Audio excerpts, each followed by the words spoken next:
Assalamualaikum warahmatullahi wabarakatuh. Saya Megat Muhammad Asri bin Megat Syukri daripada DAIT 1E ingin membentangkan tentang dasar penerapan nilai-nilai Islam di bawah subjek pengajian Malaysia. Untuk pengenalan, Islam adalah agama rasmi negara dan hak mengendalikan hal ehwal Islam. Pelibatan raja-raja, kerajaan negeri dan persekutuan dalam bidang ini daripada sebelum merdeka lagi.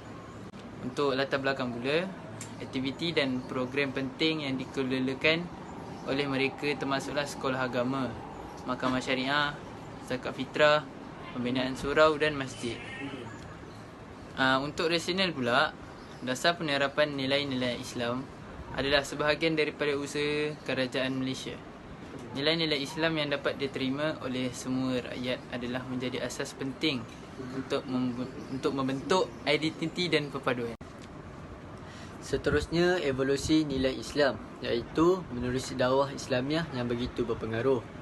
Proses Islamisasi dalam sektor awam Malaysia bermula secara berperingkat sejak negara mencapai kemerdekaan lagi. Hal ehwal agama Islam telah ditadbir oleh kerajaan negeri dan pelaksanaan berbeza di antara satu negeri dengan negeri yang lain. Terdapat beberapa nilai-nilai Islam yang diutamakan seperti amanah, tanggungjawab, ikhlas, dedikasi, sederhana, tekun, bersih, berdisiplin, bekerjasama, berbudi mulia dan berhati mulia. Seterusnya ialah nilai Islam bersyukur, iaitu rasa bersyukur serta berterima kasih dapat memberikan kesedaran tentang nikmat yang Allah berikan kepada hamba-Nya. Contohnya,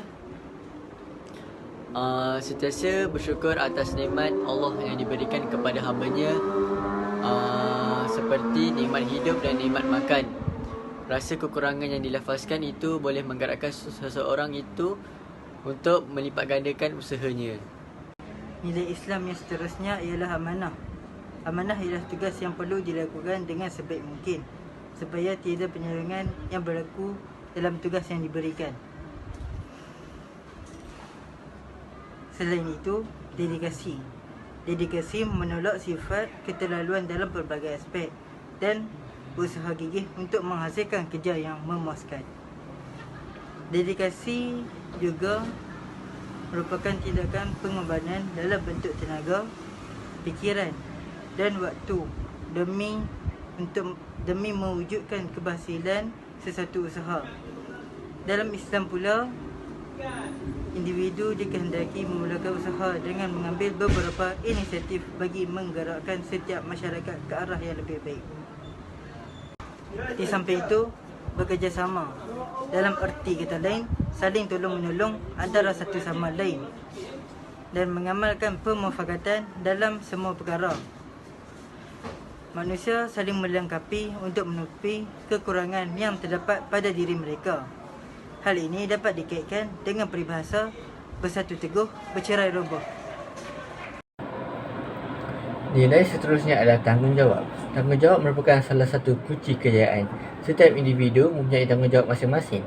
Sebagai contoh, yang memimpin bertanggungjawab kepada yang dipimpin dan orang yang dipimpin pula bertanggungjawab kepada pemimpinnya. Ini menunjukkan setiap individu perlu bertanggungjawab terhadap setiap tugas yang diberikan. Menerima hakikat accountability akhir adalah terhadap Tuhan di samping pekerja dan majikan. Lakukan tugas dengan kesedaran terhadap individu. Tanggungjawab juga implikasi baik dan buruknya, iaitu sentiasa waspada dan jujur, bersedia berkhidmat dan menghulurkan bantuan bila-bila sahaja diperlukan. Tanggungjawab juga bersedia menjaga maruah agama, bangsa dan negara. Nilai Islam seterusnya ialah bersih. Islam menekankan kebersihan sama ada dari segi pakaian, tempat, kawasan maupun hati. Kebersihan juga dititik beratkan dalam urusan pemilikan harta serta pentadbiran. Konsep kebersihan yang menyeluruh ini adalah merupakan salah satu nilai yang sangat penting untuk diamalkan kerana dari segi kebersihan ini terbentuknya kesihatan fizikal. Selain itu, bersih dalam pemilikan harta dan perjalanan tugas dan membuat pertimbangan yang teliti dan adil dalam membuat keputusan, berkhidmat demi kebajikan semata-mata dan menjauhi hawa nafsu dan emosi dari segi mempengaruhi pekerjaan dan pemikiran dalam membuat keputusan. Assalamualaikum warahmatullahi wabarakatuh. Saya Muhammad Irfan bin Faizil dari kelas DAIT 1A ingin mengulas tentang nilai Islam berbudi mulia. Seorang mukmin yang hebat tidak hanya taat dengan melaksanakan ibadah wajib sahaja, malah turut menjaga hubungan sesama manusia. Berbudi mulia dapat melahirkan kebahagiaan dalam kehidupan masyarakat. Nilai Islam yang seterusnya ialah ikhlas. Ikhlas ialah melakukan sesuatu perkara bukan kerana harta, dunia dan pangkat, tetapi melakukan perkara dengan hanya niat kerana Allah. Sikap ini dapat melambangkan kesucian dan kebersihan hati seseorang insan dalam melakukan sesuatu perkara. Nilai Islam yang seterusnya adalah tekun. Tekun merupakan usaha ataupun sikap yang gigih melakukan sesuatu perkara. Contohnya, individu yang rajin berusaha, yang mempunyai semangat dan azam yang tinggi untuk berjaya dapat memperolehi kejayaan dengan hasil usaha mereka. Assalamualaikum warahmatullahi wabarakatuh. Saya Muhammad Rajul Haq bin Abdul Hamid. Saya akan sambung pembentangan tentang dasar penerapan nilai dalam Islam. Seterusnya, nilai yang saya dapat kemukakan ialah nilai berdisiplin. Apa maksud nilai berdisiplin? Nilai berdisiplin ialah mengetahui kepentingan dan mengutamakan yang lebih utama. Konsep ini kita dapat terapkan dalam kehidupan seharian kita dalam membentuk watak personaliti seseorang yang lebih bertanggungjawab dan juga berwawasan. Ini bagi melahirkan individu yang lebih berjaya ataupun melahirkan individu yang berjaya di dunia dan di akhirat. Seterusnya, antara cabaran-cabaran yang dihadapi dalam memupuk nilai-nilai dalam Islam ialah yang pertama, pengaruh budaya asing. Disebabkan dalam era 2021, terdapat pelbagai laman sesawang ataupun platform-platform yang menjadi kemudahan masyarakat untuk berkomunikasi dan berkongsi antara satu sama lain. Ianya menyebabkan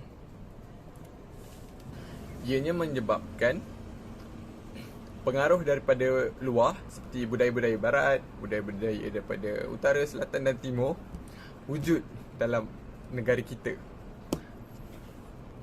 Cabaran lain ialah kemerosotan nilai budaya dan moral dalam sikap individu dan juga masyarakat. Ini disebabkan oleh kurangnya kesedaran ataupun kurangnya pemupukan nilai dalam diri individu sendiri, yang mana terpengaruh dengan budaya-budaya luar dan juga tradisi-tradisi yang menjadi sohor dalam media sosial. Seterusnya, kurang didikan agama dalam setiap individu, terutamanya golongan anak kecil. Ianya berkemungkinan daripada kesilapan segelintir ibu bapa. Ianya berpunca ataupun berkemungkinan daripada sikap segelintir ibu bapa yang mengabaikan kepentingan dalam menitik beratkan didikan agama untuk setiap anak mereka. Ini juga akan menyebabkan nilai-nilai Islam menjadi kurang ataupun pudar dan juga boleh hilang dalam diri anak-anak muda sekarang. Akhir mukadimah, apa yang saya dapat simpulkan daripada keseluruhan perbentangan ini ialah dasar penerapan nilai Islam ini perlu diterapkan dalam setiap individu, setiap golongan masyarakat bagi memupuk nilai-nilai murni dan juga melahirkan masyarakat yang harmoni dan juga hidup dalam keadaan aman. Selain daripada itu, apa yang kita dapat lihat daripada keseluruhan pembentangan ini, dasar penerapan nilai Islam ini perlu diutamakan dan juga perlu diterapkan bagi setiap golongan. Ianya bertujuan bagi melahirkan individu dan juga masyarakat serta menjamin negara yang berkelas utama di mata dunia. Sekian daripada saya. Wabillahi taufiq wal hidayah. Assalamualaikum warahmatullahi wabarakatuh.